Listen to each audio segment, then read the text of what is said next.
Hi friends, today we are going to discuss about the blotting techniques. These blotting techniques are used after we run the DNA on the gel, and then we have to characterize the DNA like what type of DNA it is, what is its origin, whether it is really a desired DNA that we require, and for that different types of blotting techniques are used. I am going to tell you about these blotting techniques. There are three types of blotting techniques, out of which one is done for DNA, one is done for RNA, and the third one is done for the proteins. The first technique that is called as Southern blotting. Southern means the technique that was developed by a scientist whose name was E.M. Southern in 1975, and so the technique is called as Southern blotting technique. It has nothing to do with the directions like east, west, north, south. Okay, so the Southern blot is used to detect the presence of a particular DNA fragment that we desire in the sample.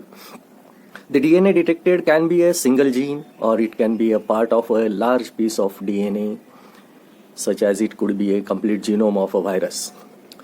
The principles of Southern blotting technique.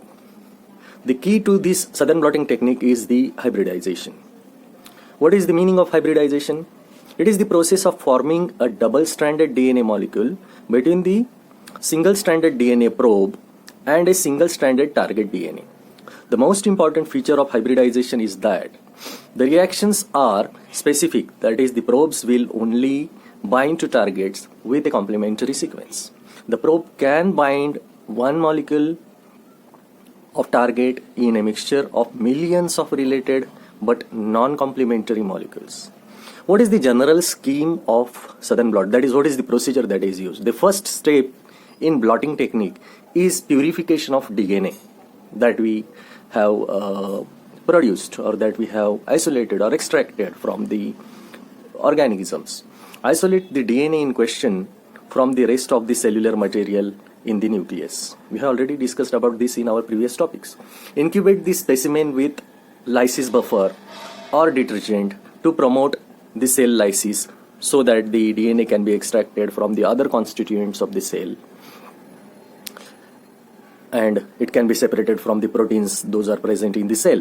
Proteins in that cell could be enzymatically degraded by incubating them with the enzymes like proteinase.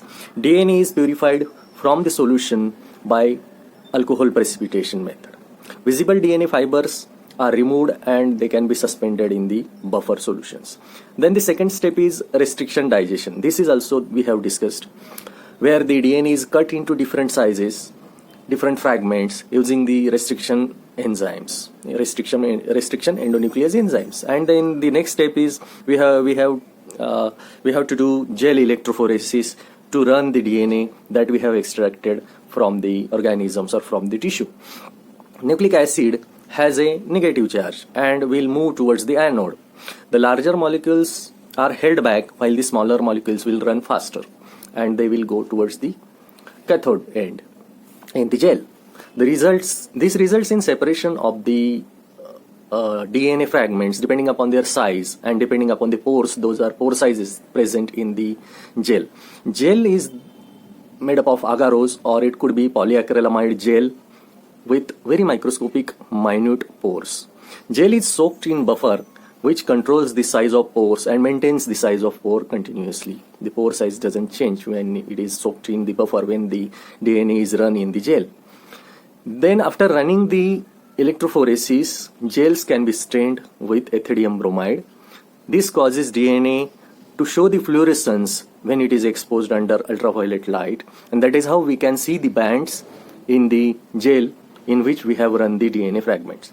This will help us to know the exact migration of the DNA strands and the quality and the property of the DNA strands and restriction endonuclease digestion of the DNA that we are interested in. Then from here the blotting steps of blotting start. The first step is nitrocellulose blot. That is, after the DNAs are run, after the electrophoresis procedure is completed and we see that the fluorescent bands are present in our gel, then we have to further go for blotting technique. In this nitrocellulose blot, cover the gel with nitrocellulose paper. That is the filter papers that we used in our virology. Nitrocellulose filters, you know very well, 0.2 micron, 0.4 micron filters we use. The similar nitrocellulose papers are used for blotting. Cover the gel with the nitrocellulose paper. And then on this nitrocellulose paper, you have to cover it with the thick layers of paper towels. And then it is to be compressed firmly with the heavy weight. Single-stranded DNA binds to nitrocellulose at same position that it is present in the gel. Vacuum, after the DNA in the gel, it binds with the nitrocellulose membrane.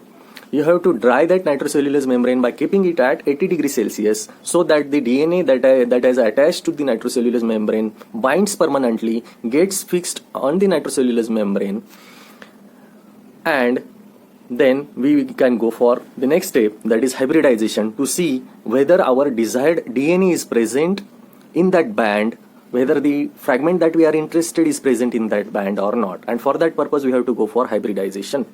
So students, incubate the nitrocellulose sheet on which we have now separated the DNA from the gel with a minimal quantity of solution containing 32P labeled single-stranded DNA probe.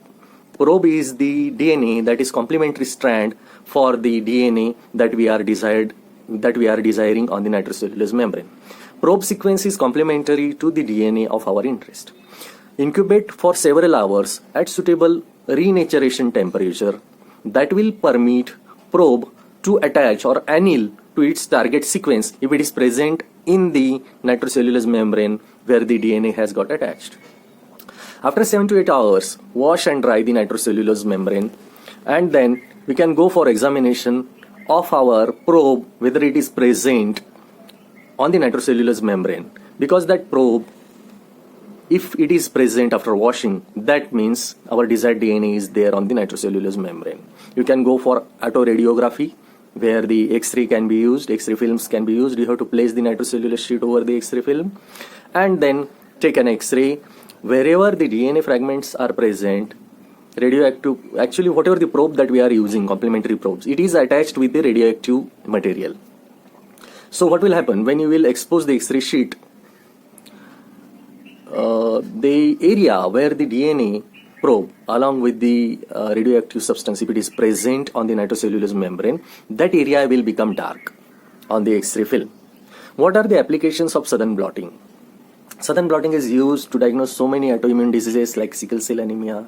It is used to diagnose the very pathogenic infections caused by viruses like HIV in human beings, infectious diseases, to identify specific DNA in the samples for identification of organisms, individuals, viruses, bacteria, plant tissues, and so many applications are there.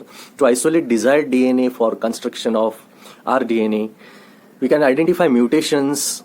We can identify deletions in the DNA fragment. We can identify gene rearrangements if they are taking place in the DNA fragment that we are examining. So that is about the southern blotting. In the next topic, we will see about the northern blotting. Thank you.